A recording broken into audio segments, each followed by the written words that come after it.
welcome in. Welcome back to another episode of the Format Podcast. Got a pretty interesting show for you here today. Going to talk some NFL, and could it be a real thing?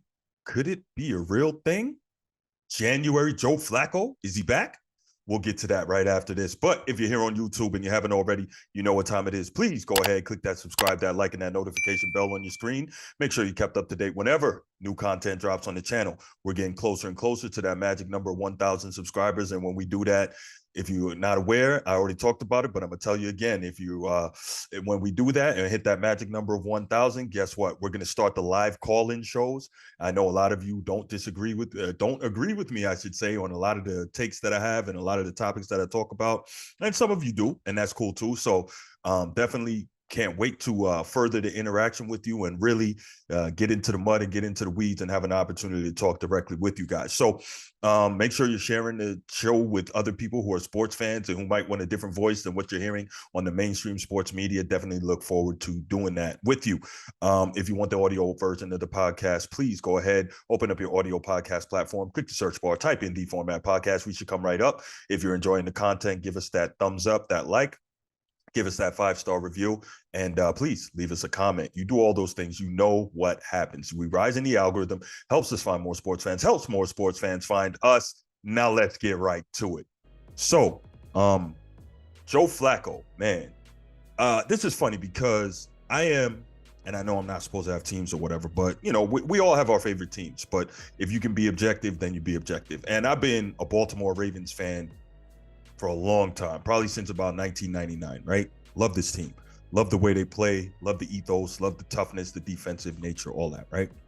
And so the Baltimore Ravens have 2 championships since that time. Most recent coming at the end of the 2012 season, right? In the 2013 Super Bowl, where I guess many people want to call that the Harbaugh Bowl. Jim Harbaugh at the time was coaching the San Francisco 49ers. And obviously his brother John is the coach of the Ravens. He's still the coach of the Ravens. And the Ravens won that Super Bowl. Now, at the time, Joe Flacco was the quarterback of the Baltimore Ravens, and he led them on a magical playoff run that year. Statistically, one of the best playoff runs in history, 11 touchdowns, no interceptions. They won every game on the road all the way through to win the championship. And that was the Ravens' last Super Bowl. Now, fast forward 10 years, it's 2023, and Joe Flacco has been on 3 more teams since then. He's played for the Denver Broncos, played last year for the New York Jets, and now he's playing for the Cleveland Browns. But why is that interesting? Why is that, you know, important enough to do a show? Because Joe Flacco, the guy who I asked, is January Joe a real thing? And the reason I call him January Joe, taking a step back, Joe Flacco's career playoff record is 10-5, and he's tied with Tom Brady for the most road playoff wins with 7. So Joe Flacco is an outstanding performer when it becomes the most important. Now, I would be disingenuous to say that the elite Baltimore Ravens defense all those years didn't have a lot to do with his playoff success. I get it.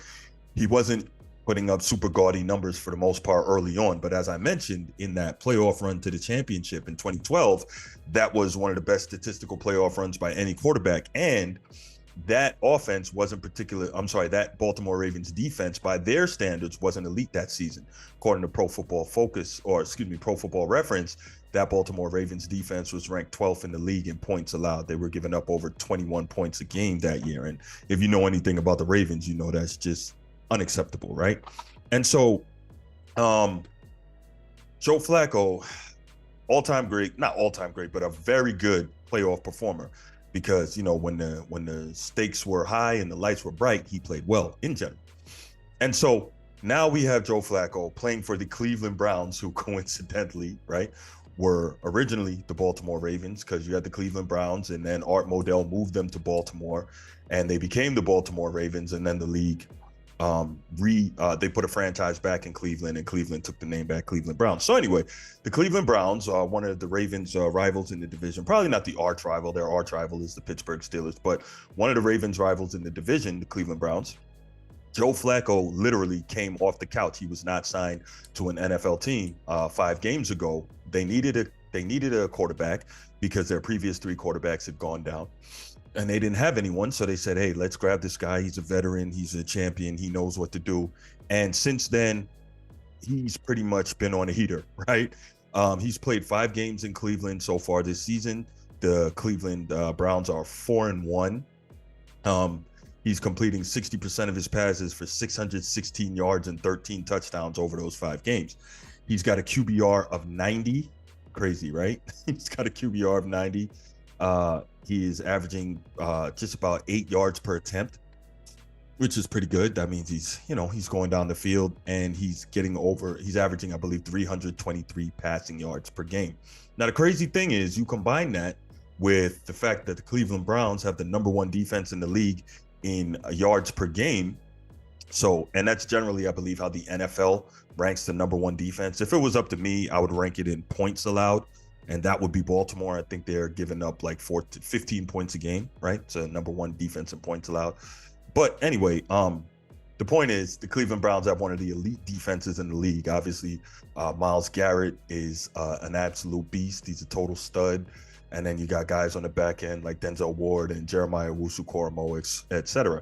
But the point is, elite defense, and that's helping Joe Flacco a lot, right? But he has come off the couch and he's doing, he's amazing, right? Again, 60% of his passes, 323 yards per game, 1,616 yards in those 5 games. And the biggest thing, 4-1, and now the Cleveland Browns have clinched the playoff berth, right? Now, I don't think there's any chance where the seedings are that they can get a home playoff game. But as we mentioned earlier, playing on the road in the playoffs, Flacco is no stranger to that. So now the question is, can Joe Flacco stay hot? Can he continue to play this way? Can he continue to be on this heater and win these games with this elite defense and a very good running game? Don't know, but it's amazing. And you look at this as a side note and you say Joe Flacco was with the Jets last year.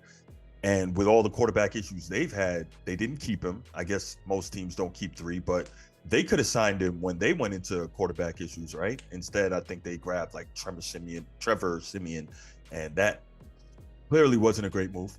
And so you look at it and you say, what are some of these GMs doing in terms of their quarterback decisions, right? Nobody's saying that Joe Flacco is Tom Brady or Pat Mahomes, and who knows how long this thing is going to last. But the guy's a champion, even though that was a decade ago.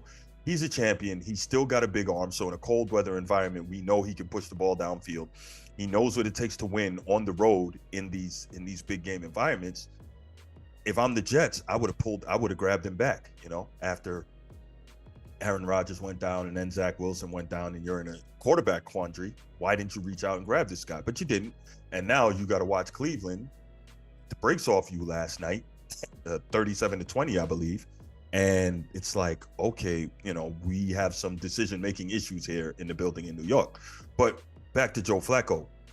Again, you look at this guy and you're like, I think my biggest question here is, let's say Joe Flacco makes a deep playoff run, or he pulls out another miracle and ends up winning the Cleveland Browns a championship, their first Super Bowl. Now, again, that's highly unlikely. I think it's like 30 or 35 to 1 odds against Cleveland. So if you're a gambler, you could probably make a nice chunk of change if you bet $100, right?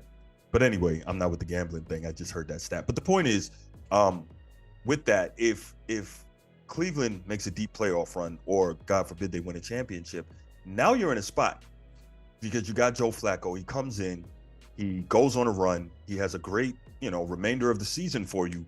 But you've got, coming off injury, Deshaun Watson, who has a fully guaranteed contract. So even if you wanted to say, you know what, we'll take the L on the money and we'll part ways if you had a normal contract, who is going to take on Deshaun Watson for that fully guaranteed deal? Like, can't really trade him, can't really cut him. It would be so prohibitive. So what do you do? Now you're in a spot. You got Flacco. Do you send this guy who took you on a deep playoff run or possibly won you a championship and say, hey, thanks for all you did, get out of here, we got to go back to the other guy? Like, it's a really weird spot to be in. But I think Flacco, he's got to be smiling, because these guys who are, great players, and he's not all-time great, but he is a Super Bowl MVP and a Super Bowl champion. He's got to look back and say, I knew I could still play. Nobody wanted me, but now I'm given the opportunity. I'm out here doing it. So then what, Or I think he signed a 1-year deal with Cleveland, so I guess he can walk right after this. So it's not even like the Browns, if need be, could trade him to a team that's quarterback needy and get some real compensation. So it's going to be very interesting. But the point is, January Joe Flacco, is he back? Is this just a a blip on the radar, a flash in the pan, or is he going to continue on this heater late season as he has been known to do throughout his career and continue to play well and really, along with this elite defensive running game, put the Cleveland Browns on a run? Who knows? So what I want to know from you is January Joe Flacco a real thing? Do you think that he can continue to play well and possibly take the Cleveland Browns somewhere they've never been? Leave your comments in the comment section. Can't wait to hear from you. Can't wait to get back to him. And I'll be back with you next episode. And I'm out. Peace.